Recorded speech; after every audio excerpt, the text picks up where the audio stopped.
Okay, tama to kay thumbnail man ako inyong now. Hello mga kalingap, support po Richel TV. Ayan, thank you po mga kalingap. Thank you po.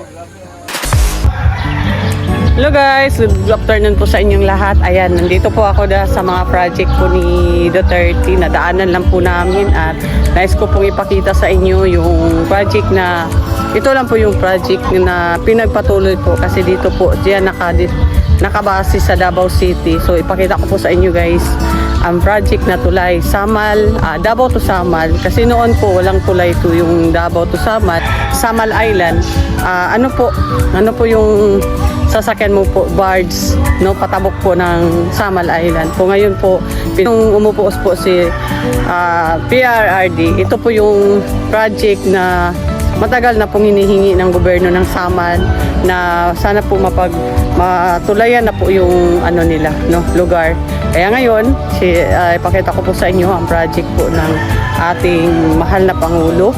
Pakita ko po sa inyo yung project po ni PRRD, no, na ano po, tulay Davao to Samal. Guys, andito na po tayo, no, sa lugar po kung saan po yung tulay Davao to Samal. Ito po, kahit Saturday po ngayon, talagang puspusan po yung paggawa nila, no? Isang poste po yan, o parang yan po ang ano.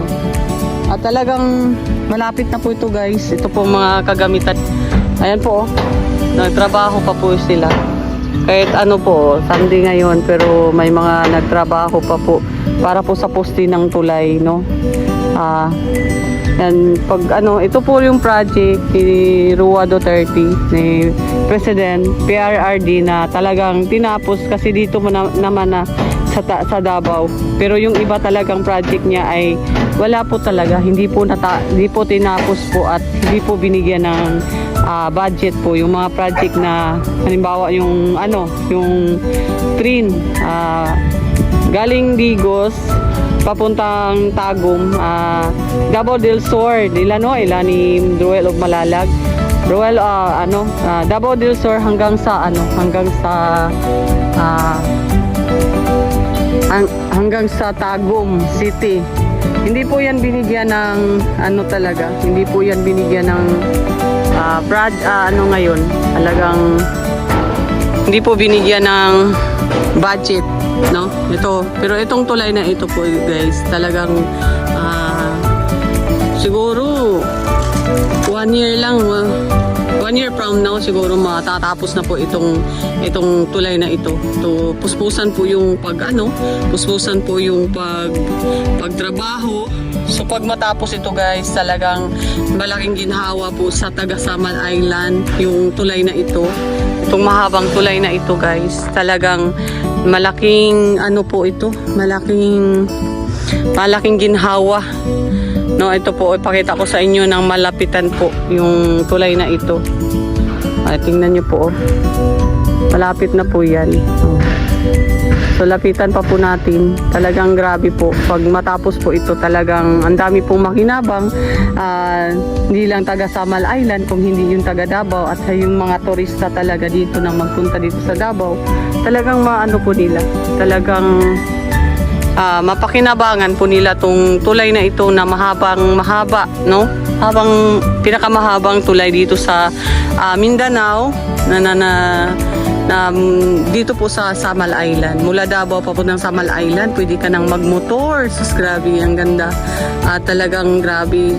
Siguro pag matapos ito, laking kaginhawaan po ng mga turista na magpunta kung gustong maligo, no? Gustong maligo sa dagat sa Samal Island kasi yung Samal Island po yun, doon po yun ang yun po kung saan po kung gusto po ninyong maligo ng dagat, napakaganda po ng dagat doon. So lahat po ng taga Davao, pag halimbawa mga special holiday, nagpupunta po diyan sila sa talaga Samal Island. Talagang grabe po ang nila. sa ano na to, sa tulay na ito, at matapos na talaga. Malapit na itong matapos, sandali na lang. Talagang ginhawa ang idulot nito sa taga Mindanao, lalong-lalo na dito sa Davao, at lalong-lalo na sa mga turista po na magpunta po dito, no, na magpunta po dito sa lugar na ito, sa Davao at saka Samal. Kasi noon napaka-hassle po talaga yun sa barge. Pero okay naman po kasi ilang taon din ginagamit yung barge, kung saan yung bus, yung mga pero grabe gastos ka talaga kasi sa taxi pa lang, halimbawa taxi ka lang, magpunta ka ng mga maraming kayong grupo, tapos magpunta po kayo doon sa magpunta po kayo sa Samal Island, talagang mahal po ang bayad sa barge. Yung motor nga 300 ang bayad, no, sa pagpatabok lang papuntang Samal Island. So dito, laking ginhawa po ito. Laking ginhawa po ito sa taga Davao.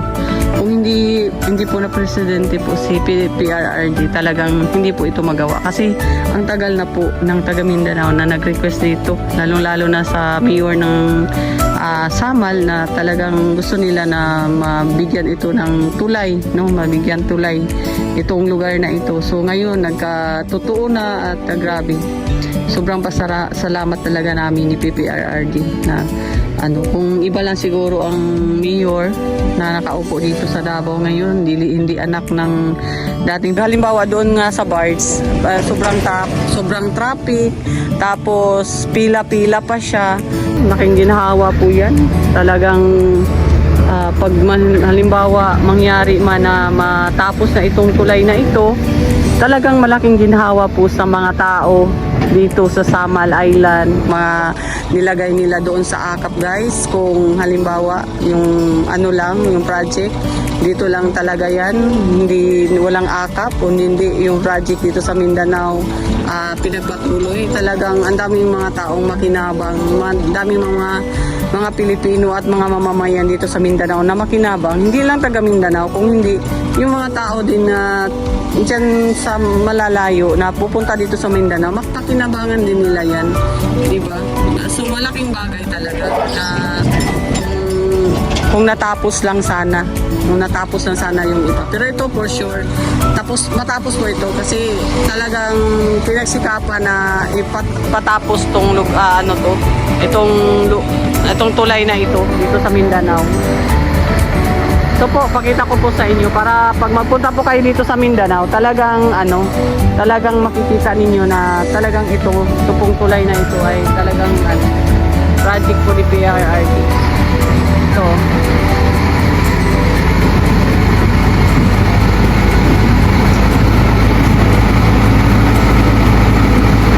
kita po ninyo dyan, guys, na tinambakan na po ng samento, may mga bako na po na diba? Talagang napakaganda. Matapos lang sana. Maganda pag matapos na itong tulay na ito.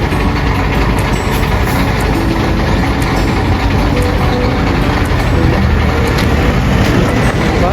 Kaya may dumadaan na. So meaning, may madaanan na talaga siya. Pero hindi pa ito ang final talaga na yun talaga ang daanan, hindi yung tinambakan. Yun po ang original na na tulay, kung saan yung mga poste naka na. So alam niyo po ba yung mga mga Koreano po yung mga trabahante dito. Kita niyo din yung mga Koreano ito. Yung po. Yung mga Koreano po yan. Sila po ang nagtrabaho dito ng mga Koreano, mga Chinese po.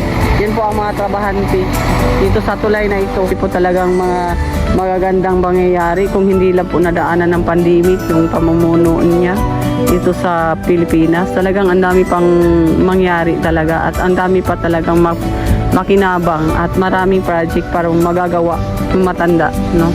So napakaswerte po namin na taga Mindanao na talagang gabi po. Ang puspusan po yung pagtulong, puspusan po yung paggawa ng mga project para po mapakinabangan ng mga tao dito sa Mindanao. Kaya guys, pakisupport po kay Inday Sara Sana po hindi po siya maalis. Siya lang po ang inaasahan natin sa susunod na mga taon na makatulong po sa atin kung ano po ang yan po. Abang lang po sa mga update sa tulay na yan. Now, Samal Island to Davao. So, yun lang po sa muna sa ngayon ang update natin sa about sa tulay ng Samal Island. So, yun. Kaya maraming salamat kay PRRD na sa kanyang panahon nabigyan po ng ganyang project ang matagal na pong inaasam-asam ng mga tao dito sa Davao. Itong project na ito ni PRRD. Diyan mo yun, guys. O, diba? So, may mga pa dito.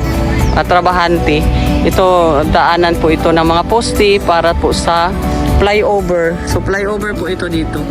Ito yung mga trabahante dyan. So, kahit Saturday ngayon, marami pong nagtatrabaho talaga.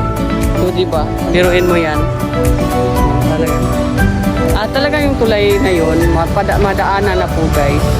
So, yun lang muna sa ngayon, yung update ko dyan sa Samal Island tulay. Salamat po sa inyong panonood. Maraming salamat, guys. Ingat po kayo lagi.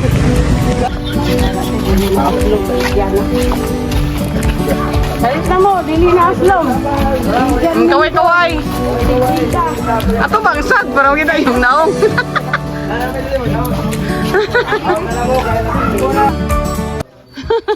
Yan mga trabahante dun sa may tulay, guys. At kilala ko pala. Kilala pala namin yung iba.